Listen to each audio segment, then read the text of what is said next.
توجہ کریں آپ، میں جو جملہ سنانا چاہتا ہوں اور اس کی طرف متوجہ رہیں. یعنی میدان دنیا سے لے کے میدان محشر تک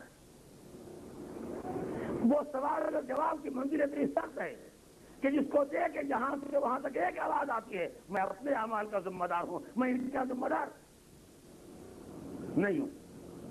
لیکن سب کے مقابلے میں ایک آواز میدان حشر میں گونج رہی، امتی امتی. پروردگار میری امت پر رحم نازل کرنا، پروردگار میری قوم پر رحم نازل کرنا. آپ نے فرق پہچانا؟ منزل اتنی خطرناک ہے کہ جہاں کوئی کسی کا نام لینے کے لیے تیار نہیں ہے مگر ایک حبیب کبریا سرکار دو عالم جو وہاں کی آواز دے رہے ہیں، پروردگار یہ میری امت ہے، پروردگار یہ میری امت ہے. یہ ایسی بھی امت ہے اگر اس قابل ہے کہ نبی کہیں گے میری امت ہے. ذرا خود قرآن مجید کہتا ہے کہ پیغمبر بھی فریاد کریں گے قوم کے خلاف، ان قوم اتخذوا هذا القرآن مہجورا. پروردگار قرآن ان کے درمیان رہا مگر انہوں نے قرآن کو قابل عمل نہیں سمجھا. وہ جتنے افراد بھی امت پیغمبر کہے جانے کے قابل ہوں مگر امت کے حق میں آواز اٹھانے والا ایک پیغمبر، اس کے علاوہ کوئی عرصے محشر میں بولنے والا نہیں. بس عزیزان محترم، یہ میرے بیان میں تصویر کا ایک رخ تھا جو میں نے آپ کے سامنے عرض کیا تاکہ آپ اندازہ کریں اتنے سخت ترین موقف میں، اتنے سخت ترین مرحلے میں، اتنے سنگین مرحلے میں جہاں کوئی کسی کا ہوش نہ رکھتا ہو، جہاں کوئی کسی کی ذمہ داری لینے کے لیے تیار نہ ہو، جہاں ہر آدمی منزل حساب میں ہے اور ہم آپ جیسے لوگ اپنے پسینے میں گلے گلے ڈوبے ہوئے آفتاب محشر جیسے سوا نہدے پر یہ حرارت، یہ گرمی، یہ پسینہ، یہ انقلاب، یہ سوال، یہ حساب، یہ کتاب، یہ رسوائی، یہ ذلت، ایسے میں آپ مجھ سے امید رکھیں کہ میں آپ کے کام آؤں گا. میں آپ سے امید رکھوں کہ آپ میرے کام آئیں گے. کوئی قوم کسی لیڈر سے توقع کرے کہ وہ کام آئے گا، کوئی لیڈر کسی قوم کو سمجھے کہ وہ چل کے وہاں ووٹ دے دے گی، کوئی نہیں.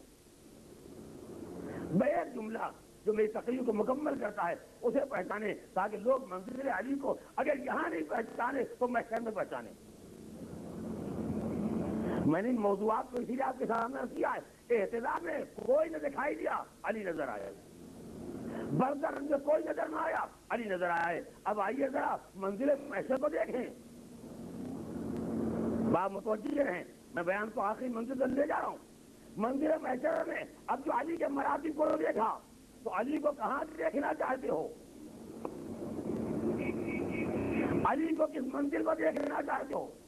ہر مرحلے پر آ کے دیکھو. سرکار دو عالم فرماتے ہیں جب میرا قافلہ چلے گا، نیکوں کا قافلہ، متقین کا قافلہ، صالحین کا قافلہ، انبیاء کا قافلہ، اولیاء کا قافلہ، پروردگار عالم اس قافلے کی رہنمائی کے لیے مجھے ایک پرچم دے گا، لواء الحمد.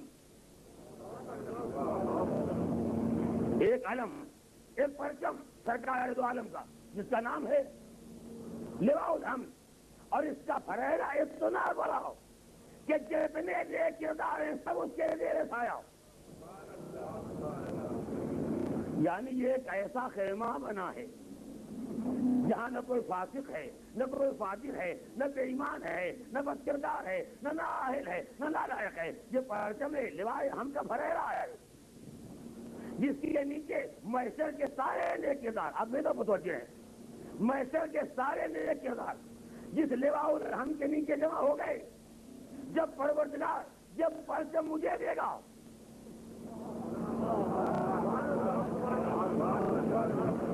جب پروردگار یہ علم مجھے دے گا تو میں آواز دوں گا میرے پروردگار. میں تو کبھی علم دیکھ کے نہیں چلا، میں تو کبھی پرچم لے کے نہیں چلا. آواز و قدرت آئے گی، جو تمہارا علمدار ہے اس کے ہاتھوں میں دو، وہ آگے آگے لے کے چلے گا. لواء الحمد ہوگا نبی کا، ہوگا علی